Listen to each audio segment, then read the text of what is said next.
ప్రభునందు ప్రియులైన మీకందరికీ యేసుక్రీస్తు ప్రభువారి నామంలో శుభవందనాలు తెలియజేస్తూ ఉన్నాం. దైవజనులు బ్రదర్ భక్త సింగ్ గారి పరిచర్యలో నుండి అలసిన వాణిని ఊరడించు మాటలు. మే నెల 9. పరిశుద్ధుల అవసరములలో పాలు పొందుచు శ్రద్ధగా ఆతిథ్యము ఇచ్చుచుండుడి. రోమాపత్రిక 12వ అధ్యాయం 13వ వచనం. విశ్వాసి అయిన ప్రతి భార్య భర్త తమ శక్తి కొలది అవసరతల్లోనున్న వారికి ప్రేమను కనపరచుట, ఇతరులకు సంతోషంతో పరిచర్య చేయుట గొప్ప ఆధిక్యతగా భావించవలెను. వారేమి చేసినను ప్రభువునకు చేసినట్లు చేయవలెను. కొలస్సీ పత్రిక 3వ అధ్యాయం 23వ వచనం. ప్రభువైన యేసుక్రీస్తు లాజరు భోజనము చేయుచున్నప్పుడు మార్త సంతోషంగా పరిచర్య చేసెను. లూకాసు వార్త 10వ అధ్యాయం 40లో ఆమె గొణుగుచు నేరారోపణ చేయుచు కోపముతో అసూయతో నుండుట చూచుచున్నాము. కానీ తర్వాత ఆమె మార్పు చెందినది. కొంతమంది భర్తలు తమ భార్యల గురించి ఈ విధముగా మాట్లాడెదరు: నా భార్య చాలా కష్టపడి పనిచేయును, శుభ్రముగా నుండును, తెలివిగలది, చాలా చురుకుగా నుండును, కానీ ఆమెకు చాలా కోపము. ఆమెకు కోపం వచ్చిన ఎడల ఇంటిలో అందరూ వణకవలసినదే. సంతోషకరమైన వివాహ జీవితమునకు భార్యాభర్తలిద్దరూ ఇతరులను సంతోషముతో, చిరునవ్వుతో, ఇష్టపూర్వకముగా సేవించవలెను. వారి హృదయములు అసూయ, ద్వేషము, కోపము, సణుగులు లేనివై ఉండవలెను.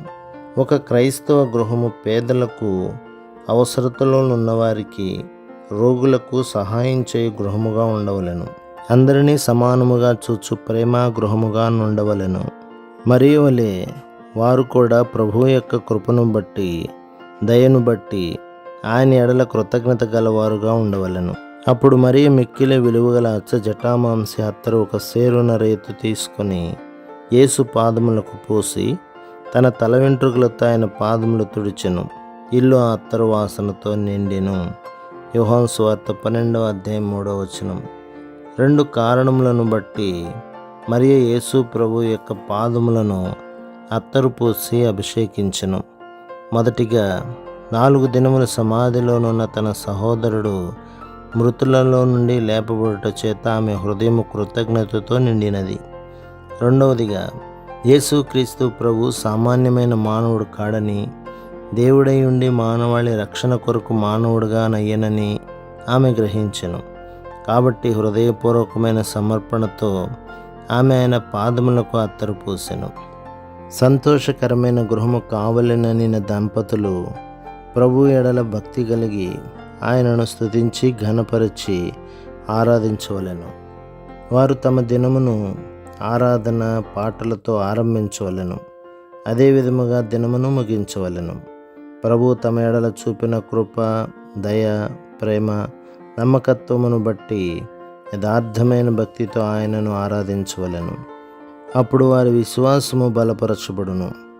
అంతేగాక ఇంకనూ అధికముగా ప్రభువును ప్రేమింపగలరు. ఆరాధన కూడికలలో తమ సంపూర్ణ భాగమును పొందువారుగా ఉండవలెను. అటువంటి గృహము భూమి మీద పరలోకమును రుచి చూపునదిగా ఉండును. ప్రభు మిమ్మును, మీ కుటుంబమును, మీ సంఘమును దీవించి ఆశీర్వదించునుగాక.